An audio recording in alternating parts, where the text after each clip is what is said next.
April 10, 1984 மெய்லிங்கிற ஒரு 9 வயசு Chinese American girl San பிரான்சிஸ்கோவில் டெண்டர்லியோங்கிற ஒரு அப்பார்ட்மெண்ட்டில் இனமாக கண்டுபிடிக்கப்படுறாங்க.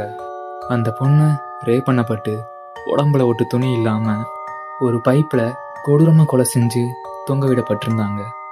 இது நடந்து 2 மாதத்துக்குள்ளேயே ஜூன் 28, 1984 79 வயசான ஜென்னி வின்கோங்கிற ஒரு லேடி லாஸ் ஏஞ்சல்ஸில் லாசல் பார்க் பக்கத்தில் இருக்க ஒரு அப்பார்ட்மெண்ட்டில் தலை கழுத்து நெஞ்சுன்னு கத்தியால் ரிப்பீட்டடாக குத்தப்பட்டு அவங்க பெட்லேயே இறந்து கிடந்தாங்க.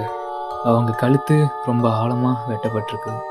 அந்த இடத்துல இருந்த ஒரே ஒரு எவிடன்ஸ் அவனோட ரத்த படிஞ்ச கைரேகை அந்த ஜன்னலில் பட்டிருந்தது. இந்த 2 கொலையும் பண்ண அந்த கில்லர் யாரு, அவனோட மோட்டிவ் என்ன, இது மாதிரி கொலைகள் இனிமேலும் தொடருமா, அதை நெக்ஸ்ட் வீடியோவில் பார்க்கலாம்.